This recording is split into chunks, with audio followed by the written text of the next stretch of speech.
Hello everyone, நான் உங்கள் doctor Sasitharan. So இன்றைக்கி நம்ம பார்க்க போகிற மெடிக்கல் கண்டிஷன் டாபிக் என்னென்னு கேட்டிங்கன்னா கேட்ராக்ட் அல்லது கண்புரை சொல்லுவோம். ஸோ நிறைய பேருக்கு இந்த கேட்ராக்ட் எதனால் வருது, அதை நம்ம எப்படி தெரிஞ்சுக்கிறது, எப்போ ட்ரீட்மெண்ட் பண்ணுறது டவுட் நிறைய பேர் மனசில் இருக்குது. அதை பற்றி நம்ம டீட்டெயிலாக வீடியோக்குள்ளே பார்க்கலாம். வாங்க வீடியோக்குள்ளே போகலாம்.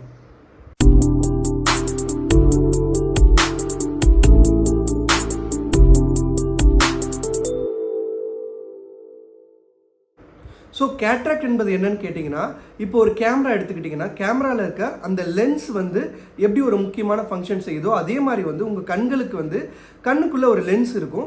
அந்த லென்ஸ் ரொம்ப வெள்ளையாக கிறிஸ்டல் கிளியராக இருக்கும்.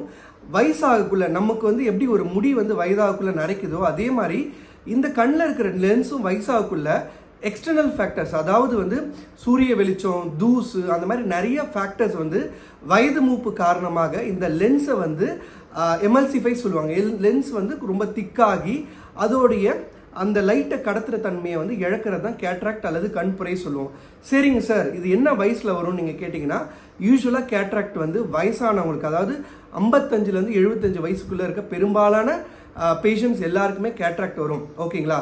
சின்ன குழந்தைங்களுக்கும் சில குறிப்பிட்ட மரபணு இல்லை இன்ஃபெக்ஷன் ரிலேட்டடான கண்டிஷனில் சிறு வயதிலே கேட்ராக்ட் இன்ஃபெக்ஷன் வரும். ஆனால் அது ரொம்ப குறைவான அளவில் தான் வரும். மெஜாரிட்டியான அளவு எதுலன்னு கேட்டிங்கன்னா வயது மூப்பு காரணமாக வர லென்ஸ் தேய்மானத்தினால வர கேட்ராக்ட் தான் ரொம்ப ரொம்ப காமன். சரிங்க சார், இது எப்படி நாங்கள் தெரிஞ்சுக்கிறது கேட்டிங்கன்னா, 50லேருந்து 75 வயசுக்குள்ளே இருக்க பெரியவங்க எல்லாருமே அவங்களுக்கு தூரப்பார்வையில் ஏதோ ஒரு கஷ்டம் இருக்குது, இல்லைனா லைட் அதிகமாக ஃப்ளாஷ் ஆகக்குள்ள, கண்ணில் படக்குள்ள, கண்ணில் நீர் அதிகமாக வடியுது, அந்த மாதிரி கம்ப்ளைண்ட்ஸ் இருக்கக்குள்ள நீங்கள் பக்கத்தில் இருக்கிற ஒரு கண் ஹாஸ்பிட்டலோ இல்லை பக்கத்தில் இருக்கிற ஒரு டாக்டர் போய் பார்த்தீங்கன்னா உங்கள் கண்ணில் ஒரு லைட் அடித்து பார்த்து அதில் இந்த லென்ஸில் ஏதோ ஒரு தேய்மானம் இருக்குது, அதாவது கண் புரை இருக்கா இல்லையான்றதை அவங்க பார்த்து சொல்லிடுவாங்க. அதுக்கப்புறம் நீங்கள் என்ன பண்ணணும்னா நியர்பையில் இருக்க ஐ ஹாஸ்பிட்டல் போயிட்டு ஒரு கண் டாக்டர், அதாவது ஐ ஆப்தமாலஜிஸ்ட்டை நீங்கள் அணுகிற மாதிரி இருக்கும். ஓகேங்களா? சரிங்க சார், இப்போ எனக்கு கேட்ராக்ட் இருக்குன்னு நீங்கள் சொன்ன மாதிரி நான் கண்டுபிடிச்சிட்டேன். ஆனால் கேட்ராக்டுக்கு நான் கண்ணாடி போட்டாலே போதுமா, இல்லை ஆப்ரேஷன் பண்ணணுமா, இல்லை எவ்வளோ நாள் வெயிட் பண்ணணும் அப்படின்ற உங்களுக்கு டவுட் நிறையா இருக்கும். ஸோ ஃபர்ஸ்ட் விஷயம் என்னென்னா, உங்களுக்கு பார்வையில் ரொம்ப கஷ்டமாக இருக்குது சார், எனக்கு தூர பார்வையே சுத்தமாக தெரியல, இந்த கொஞ்சம் தூரத்துலேருந்து பார்க்குறதே எனக்கு தெரியல, கண் ரொம்ப ஸ்ட்ரெயின் பண்ண வேண்டியதாக இருக்குது, கண்ணில் நீர் வடிது, இந்த மாதிரி உங்களுக்கு கண் சம்மந்தப்பட்ட கம்ப்ளைண்ட்ஸ் ரொம்ப அதிகமாக இருக்குன்னா நீங்கள் ஏர்லியாகவே நீங்கள் சர்ஜரிக்கு ஆப்ஷனுக்கு ஆப் பண்ணலாம், நீங்கள் போகலாம். இல்லை சார், எனக்கு எல்லாமே நல்லா தான் இருக்குது, நீங்கள் சொன்னீங்கன்னு போய் கண்ணு டெஸ்ட் பண்ணேன், அங்கே எனக்கு கண்புற கேட்ராக்ட் இருக்குன்னு சொல்லிட்டாங்க அப்படின்ற ஒரு பர்சனாக இருந்தீங்கன்னா நீங்கள் இதையும் உங்கள் கண் டாக்டர்கிட்ட நீங்கள் டிஸ்கஸ் பண்ணிக்கலாம். எந்த அளவுக்கு கேட்ராக்ட் கண்புரை இருக்குன்னா அதில் 2 வேரியண்ட் இருக்குது, அதாவது இம்மெச்சூர் ஆர் மெச்சூர், அதாவது ரொம்ப எங்காக இருக்கிறது, அப்புறம் ரொம்ப முத்தி போன கண்புரைன்னு சொல்லுவாங்க. இதில் எந்த கேட்டகரியில் நீங்கள் இருக்குன்றதை உங்கள் கண் டாக்டர்கிட்ட டிஸ்கஸ் பண்ணிவிட்டு அவங்க என்ன சஜஷன் உங்களுக்கு கொடுக்குறாங்க, இப்போதைக்கு ஒரு கண்ணாடி போட்டு பாருங்கள், ஒரு 6 மந்த்ஸ் கழிச்சு வாங்க அப்படின்னு சொன்னாங்கன்னா நீங்கள் அதையும் ஃபாலோ பண்ணலாம். இல்லை உடனடியாக ஆப்ரேஷன் பண்ணோம், ரொம்ப முத்தி போச்சு கண்புரைன்னு சொன்னாங்கன்னா நீங்கள் அதையும் உங்கள் கண் டாக்டர் சொல்கிற அட்வைஸை நீங்கள் ஃபாலோ பண்ணி அதுக்கேற்ற மாதிரி சர்ஜரி பிளான் பண்ணலாம்.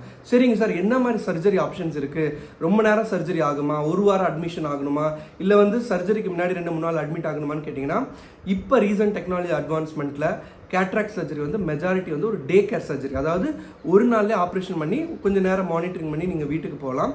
ஆனால் சில கண்டிஷன்ஸில் ஒரு 2-3 டேஸ் கூட வெயிட் பண்ணி போகிற மாதிரி இருக்கும். ஓகேங்களா? என்ன மாதிரி ஆப்ரேஷன் கேட்டிங்கன்னா, ஃபேக்கோ எமல்சிஃபிகேஷன் சொல்லிட்டு ஒரு ப்ரொசீஜர் இருக்குது.